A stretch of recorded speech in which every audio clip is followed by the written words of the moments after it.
All right. Can I do the honors? Go ahead. I'm not pulling out of my driveway. We all know what that means. It's time for another drive to work. Coronavirus edition. Okay, guys. So I'm here interviewing George Fan. Probably most famously known for the creator of Plants vs. Zombies, but I like to think of him as Magic Player Extraordinaire.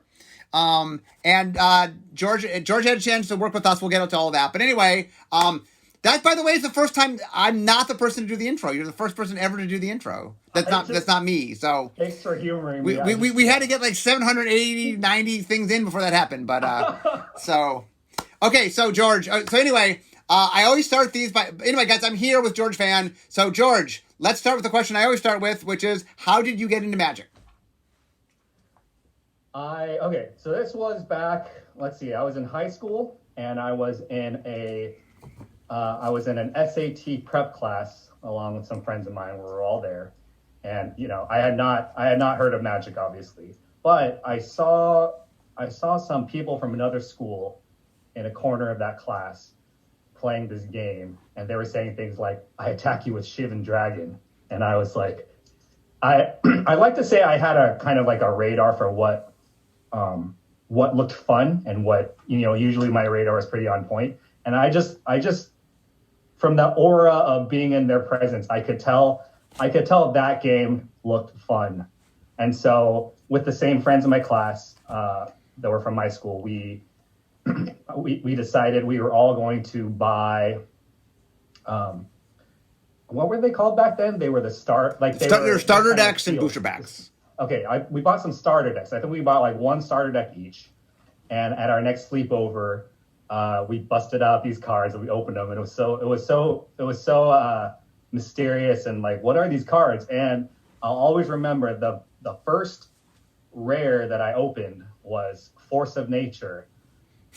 2 GGG, and it was an 8/8 trample. So I just looked at those stats and I was like, oh my god, this looks awesome. And the art was, like this swamp creature, all glaring at you, and it was just, it was super iconic for me.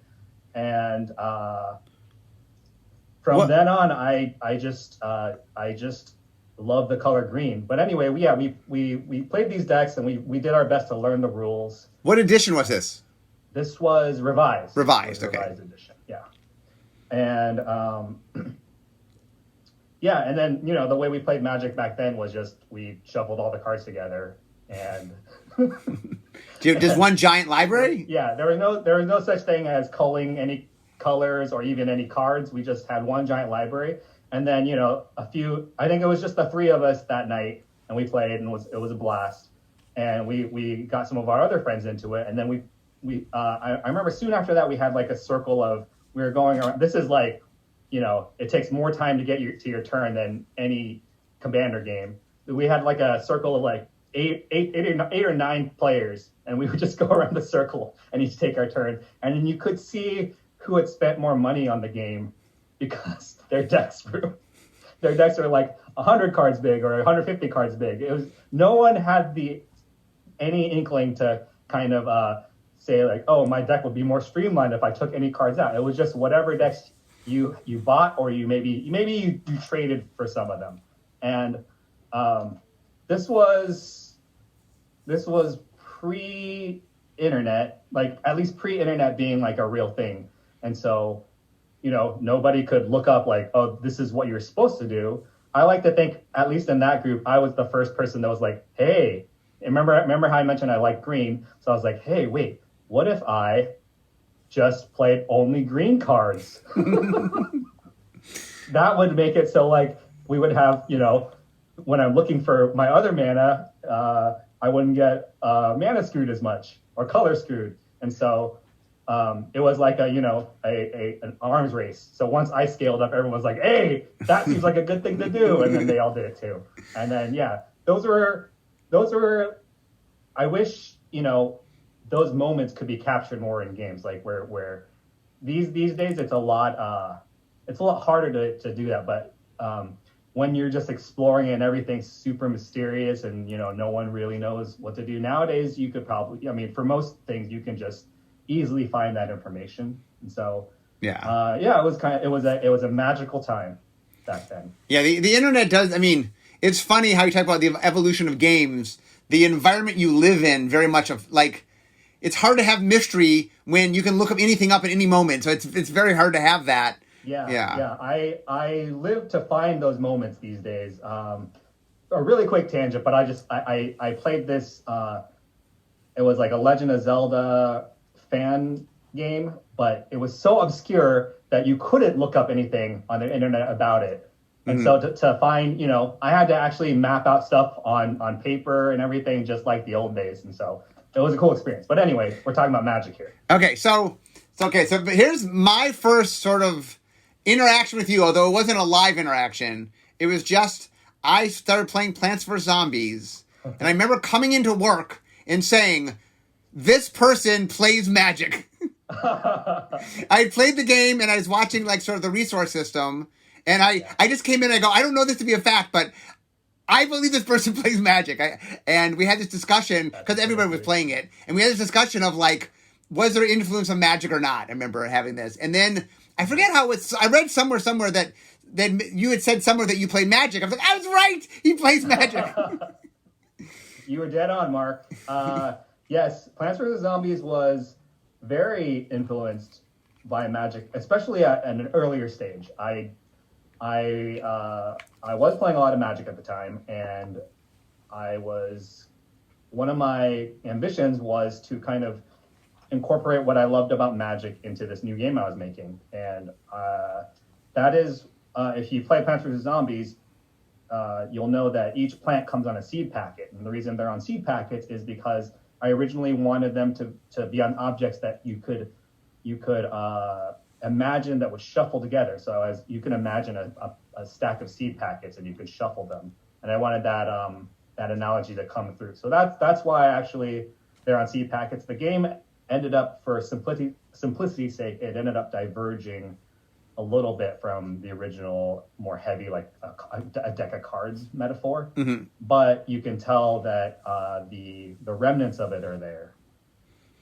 Yeah, I could see it. It was very clear when I played. It was very obvious to me when I saw it, like that.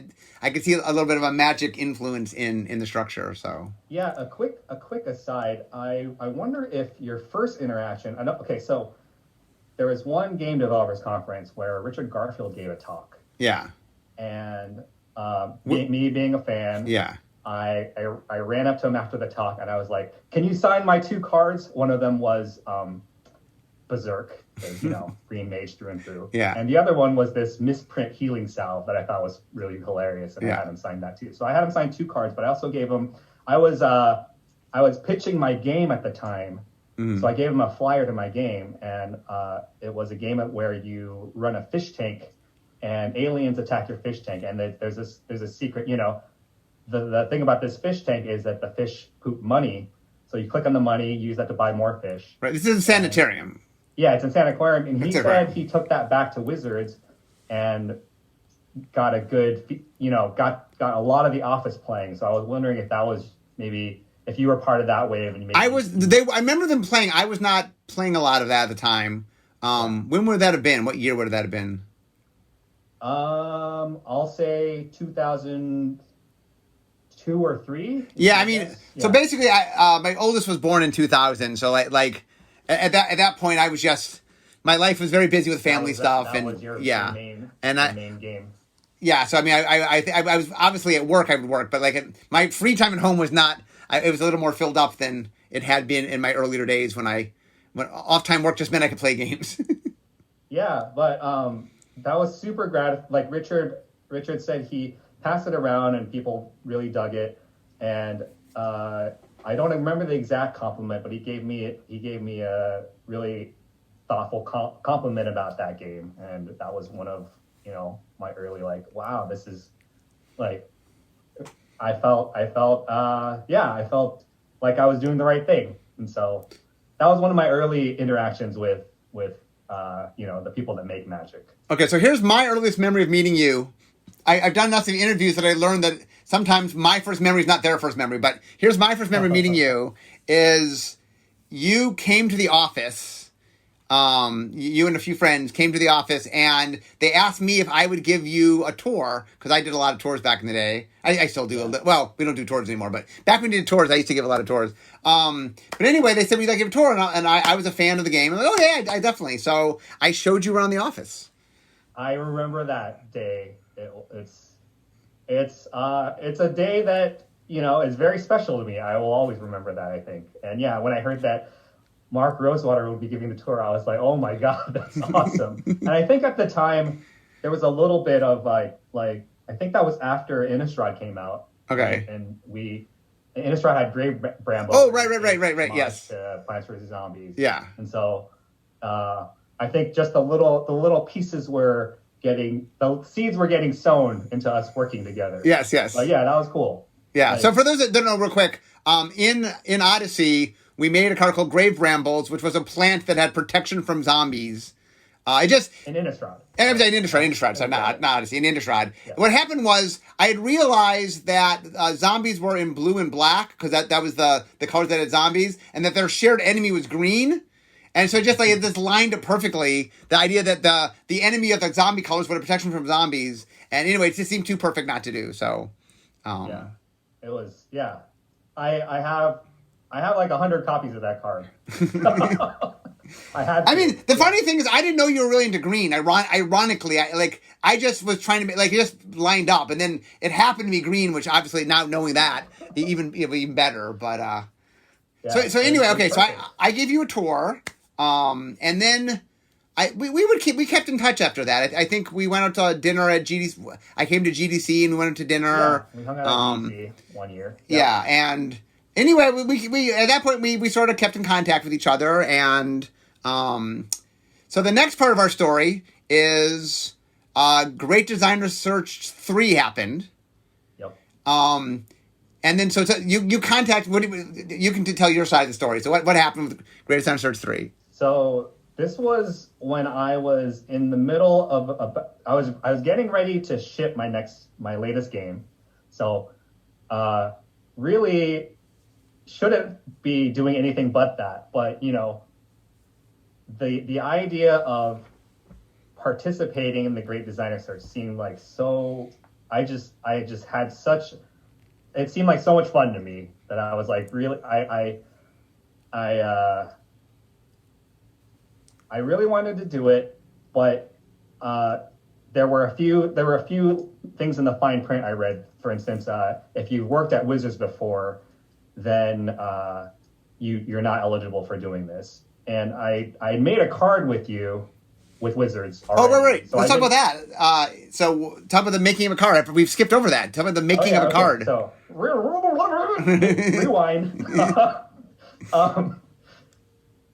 It was shortly after that. That was for more than one reason that tour. Oh, right. Yeah, that day. Because we asked you that day, right? Yes. Okay. That was the day you pulled me aside, and then I got asked, "Hey, would you like to make a Magic card?" And of course, you know what I said. I said yes, very loudly and emphatically.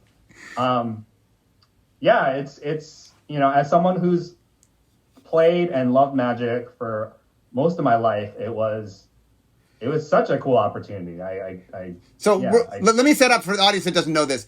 So Magic 2015 had a promotion we did where we went outside to find other game designers, people that didn't design Magic, but other game designers. And I forget how many we had, but we had a whole bunch of them each design a card, and then their name was on it. And so, by the way, you and I had the same number of cards, I think, with their name on them.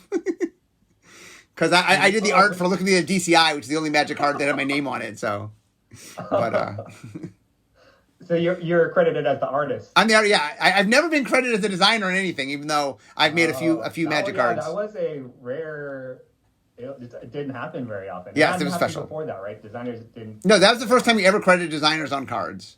Yeah. So what did you make? What card did you? I know, but the audience says, what card did you make? Yeah, it was a really cool, a part of M15 where you could look over these 15 cards. No, they were all designed by people outside of Magic. I think that was the value for me. It was like, here's here's a take on Magic that is from, people that they're all designers, so they're going to have a pretty good starting point for where making something cool, but they were from a mentality that wasn't someone who's designed cards for decades or something like that. And so you could maybe get something special out of there that you might not otherwise, just because their viewpoint is, they're coming from a different vantage point. Yeah, there were some fun, very quirky designs. Yeah, there was very neat designs. What did you make?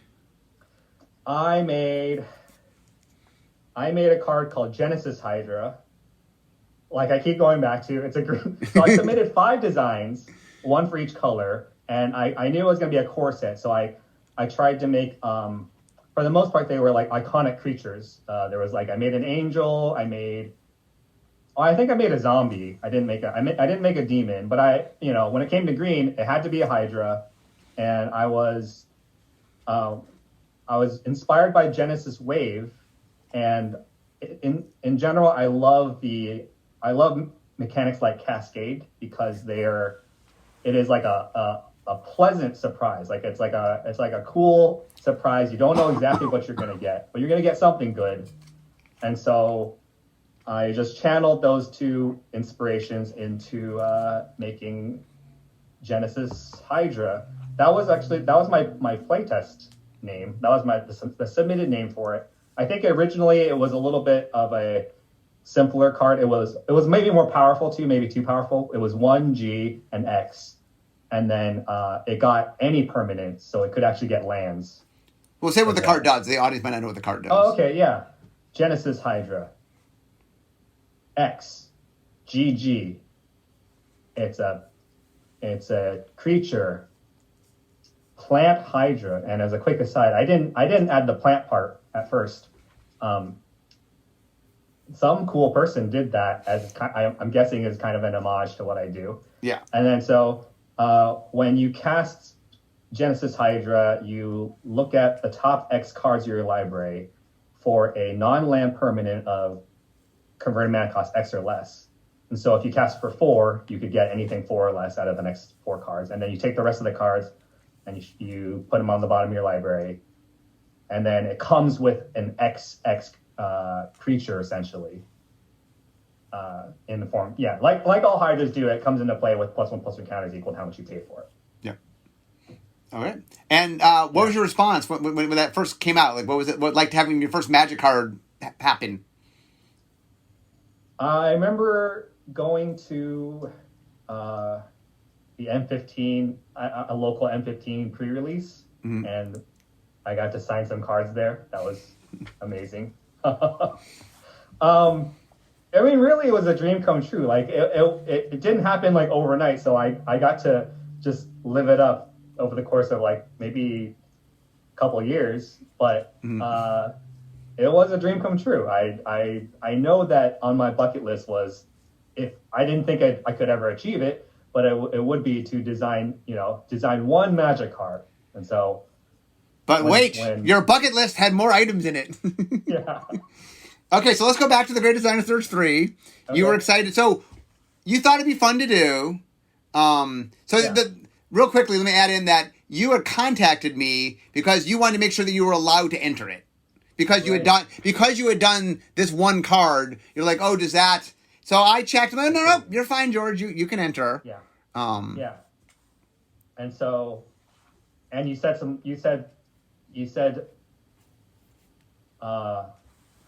I believe you said at that point some other stuff too. But in any case, I did my best. I think the first step was the essay questions. So I spent the time to do that, and it was a lot of time. If I remember right, there was one question where it was like, you have a chance to remake an old mechanic, and I tried to tackle banding because that was a sore spot for me. As a person, as a designer, I just don't like things like that, and so I was trying to do my take on a simplified, more intuitive banding. But I recognized the way I think you've mentioned this. The way you do it is you do the essay questions because that's a bigger hurdle. Yeah. For people to write, how many words was it? Like 3,000. It's 3,000 per question, so it's and it's 10 questions. So you have to be committed. Oh, I'm sorry, it's 3,000 total. Each there's 10 questions, 300 words per question. It's 3,000 words total. It was a lot of words. We just want to make sure that we want people that really want to do this, right? And so that it definitely makes show some dedication. Yeah. Okay, so then you chose the test, the multiple choice test. I took the multiple choice test, and I remember the question. So I think. Did you miss by one? More people. The result is I was off by one. I missed the cutoff by one, and this year was like more difficult than any previous year because you had just more entrants, right? And so we had way more entrants. I thought, if I miss one or two, I'll probably still be good. But any other time you would have been good, by the way. Every other one, like you can miss like 5 or 6 and get in, and this time it was 2 because so many more people entered. It's. I mean, everyone wants to be a magic designer, Mark. So go ahead. Okay, I remember the question. It was the one about what commonality is this creature, and it was I think like a 5R 5/5 menace prowess. Okay. Yeah. And my first instinct was to make it uncommon. Mm-hmm. And then I overthought it, and I went and looked up Khansa Tarkir. Darn you, Khan! Yeah, done in by Khansa Tarkir. I went to look up Khansa Tarkir, and there was a card that was common. I forget the name, but it was like also 6 mana, 5/5, I believe, a flying prowess. So I was like, surely a menace equals flying if all things are equal. And then I was like, this doesn't feel quite right, but I'm going to change my answer to the last. That was the last question I changed my answer to, and then I submitted it. Oh, so close. And I found out. I got some of the, if I remember, the infamous green-black Sarah Angel question. I got that one right. Okay. I got a lot of the more controversial questions right. Yeah. But I missed that one, and it will forever haunt me. Except it won't. It won't haunt you. So basically what happens is you had expressed to me the reason you were entering was it had been on your bucket list to like work at Wizards for 6 months was something that like that would just be an awesome life experience, you said. And I think I even said at the time, like, George, there's other ways to do this than win the Great Designer Search. So I actually went back to the office and I talked to my boss and bosses and stuff, and I said, hey, look, I would love to bring George on. George said he's interested to work for 6 months. Hey, I would love to bring George on for 6 months. I think that'd be awesome. And they signed up. They said, okay. And so we got you. In fact, you ended up staying a year. So you ended up obviously having hopefully a good time. So that's a lesson for everyone listening. The fast track to working at Wizards is make a hit. Yeah, just make a hit game. That's all you got to do. And you too can work at Wizards. No, that was really gracious. I mean, reflecting on it, that was an awesome year. It was everything this item on my bucket list I dreamed it would be, and it was just super cool. Yeah, so for a year, in fact, George sat right next to me. His desk was right next to mine, and he was. I mean, you were on some teams I wasn't on, but you and I were on a bunch of teams together, and I got to witness you eating your famous ham and cheese sandwich. You did, and you got. We played games at lunch, and anyway, so you got the full experience, the full. And so anyway, so let's talk real quick. We have a little bit of time here. So first thing you were on, I think, was Ikoria set design. Yeah, I don't know if it was the first thing I was on. Maybe the first thing I can remember is joining the diving. Oh, okay. So we'll get to Zendikar Rising in a second. So that would be let's go in the order they came out. I guess you might not work. I guess the first thing that came out. Right, was Ikoria. The first thing that came out chronologically. Right. So what was it like working on Ikoria? So it was a few days after I started working there, and I went to the art walls, and I just looked at what was the concept art for Ikoria, and there were all these awesome looking beasts that involved, this is something I love, which is like one real world animal meshed with another real world animal, and then they just look so awesome. So I was like, "What set?" I might have said this out loud. I was like, "What set is this?"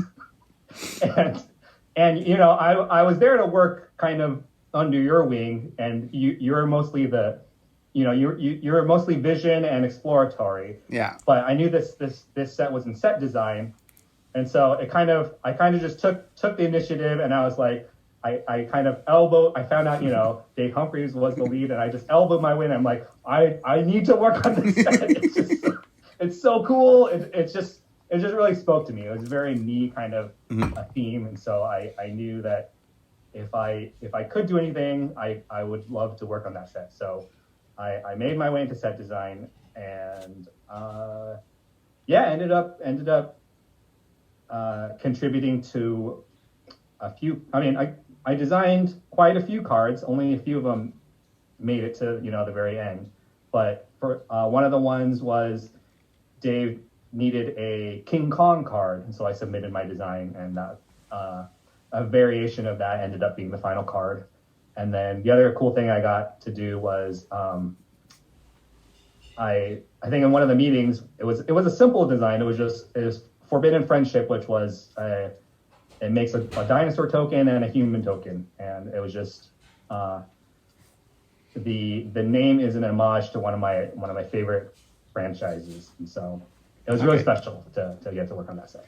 Okay, so another set you worked on was you were on vision design for Zendikar Rising. That's the first thing you worked on, right? I believe so. Yeah. So what was that like? You got to be on one of my teams now. So it was interesting because I felt like it was pretty far along already. Yeah, you weren't at the start. It was already mid. You're near the end. Yeah. It was actually, I think because of the nature of the set too. It was. I really feel like you all had it pretty figured out by that time, and the things that we were maybe experimenting with were more like fringe thing. I think you already knew the core of the set, or would be Party. Yeah. We got Party pretty early. It was pretty solidified. Like there was Party was already kind of the focus, and then we designed some peripherals. I feel like it was like more peripheral stuff, like stuff to enhance the set rather than be like a core part of it. Like we worked on quests and traps. All the stuff that didn't make it to the final set. Yeah, right. I mean, the key part of the set, I always thought being on the set that Party was the most intriguing. It was the most intriguing mechanic, in that we hadn't done that kind of like a breadth kind of tribal. Instead of going deep on one thing, you kind of just want one of everything. Yeah. And I thought that would be really interesting in how that played out. And so I was totally on board with that being, you know, where a lot of our time was spent making really good. Yeah, I mean, as far as you were late in the process, so like early on, you figure out what you're doing, and then you fine tune. So you're on the fine tuning part of vision design. Yeah. And I remember we tried out. Have you mentioned there's an Eldrazi tribute, kind of? Oh yeah, well before Kicker it was called Titan. And it was a Kicker variant that we were going to do that was meant to be a little Eldrazi nod, but Eric changed it to Kicker in development, so in set design. Yeah. Okay, so we're almost out of time, but I want to real quickly. So there was a project. In fact, there was two projects that you were there from the very beginning. One is Strixhaven, which neither of these probably I can talk much about because they're not out yet, but. Strixhaven was, I'm really, really proud of Strixhaven, and you were there for the whole vision design. So without giving any details, how about just talk emotionally what's your take on how you felt about it? You can't talk about the details, but was it fun working on? Oh, yeah, it was a blast to work on it. I felt this set was special because it was playing in a space that seems, it almost seems like we should have already done something like this before. Yeah, that's great design. You're like, how have we not done this before? Yeah, That's when good you know you got design. something good. When you say, how have you done this before? I think that's when you know you got something good. Yeah. And so I think this is going to be really special because it's kind of stuff I like when tackling something new. That's where I get a kick out of design. Yeah, the vision design team was me and you and Ari, and who was the fourth member of the team? I'm blinking here. It might have rotated. Might have been more than one other person. But anyway, I know it Daniel was on the Exploratory. Oh, it was Sydney, or Sydney was on Exploratory, not Vision. But anyway, it was a blast. I really enjoyed it. It was a fun Vision. It's a really, really cool set. Like, I'm super excited for the audience to see it. In fact, you haven't even seen the finished product. Because you left before we finished it. But we had our slideshow not too long ago, and it's really good. It is insanely good. So, and then... I can't talk about this one. I can't even less about. You worked on a mystery product that hasn't been announced. Yeah. But maybe when mystery product happens, I'll bring you back on and we'll talk again about mystery product because I would love to get your take on mystery product once it's a known thing. I'll say. I think I could say it that perhaps out of everything that I worked on while I was there, this is the one I'm going to remember the most. Okay. Well. Yeah. It's once it's a thing that people know about, we can bring you back to talk about it. This was very special, and so yeah. But anyway, I see my desk up ahead, so I know we're at work almost. Yeah, we're at work almost. So how about before I wrap up? So encapsulate your time at Wizards. Give me like the 1 minute sort of what was it like to fulfill your bucket list of working at Wizards? Okay, I might go. Okay, so in the beginning, the first week was awesome. Because I love reading spoilers, and you gave me access to all the spoilers. Yes. Right? And so I knew what I was getting into. I was reading tons and tons of spoilers, and then I knew that for the next 2 years or whatever, Magic spoilers would be less exciting. Yes. But it was worth it. But that was an awesome week. It was like kid in a candy store. Yeah. And working there, so I got to really appreciate. So I feel like I have, I'm confident in my designer skills. However, it was kind of humbling being there because I got to work next to people who had been designing cards for forever. Even the like Ari and Chris, who you brought on from the designer search. I realized that there is a skill set that you need to design Magic cards, and you need lots of practice doing that. And I designed Genesis Hydra, but I haven't designed that many cards in my life. And so that year actually was spent, I feel like I was getting up to speed for a lot of it. I was kind of learning from the people around me, but I was just very impressed by the people that were there, the designers that were there, how just what skills they had in coming up with awesome Magic cards. And I got to see that firsthand. So that was super cool. What else can I say? It's something I've always wanted to do. I will never forget my time there, and I highly recommend it. And I will say, before we wrap up, I've now fulfilled one of my bucket lists, which is I got to work with George, which was a lot of fun. I really, it was one of the reasons I pushed so hard to get you there was I really wanted to work with you. And so it was a lot of fun. I really, really enjoyed it. And we had a lot of fun. Yeah. So, cool. We even got to work on some smaller projects together. Yes. I don't know if you remember. Yeah. So one of the last things that we did before I left, it was, so. Yeah, no, it was really fun. It was definitely fun. So I enjoyed it all, and I miss having you around. So, but same. I miss sitting next to you, in your and witnessing you eat that sandwich. Yes. Apparently, that sandwich eating was more of a highlight than I realized. To me, it's just lunch. So. It was a sub bullet point on my bucket list. Yes. Watch Mark eat sandwich. So did you get all your sub points? Did you manage in your year to do all your Magic sub points? Yeah, all in all, I feel like there wasn't much that I was hoping to get out of it, and I didn't get to do. So it was awesome. It was an awesome year.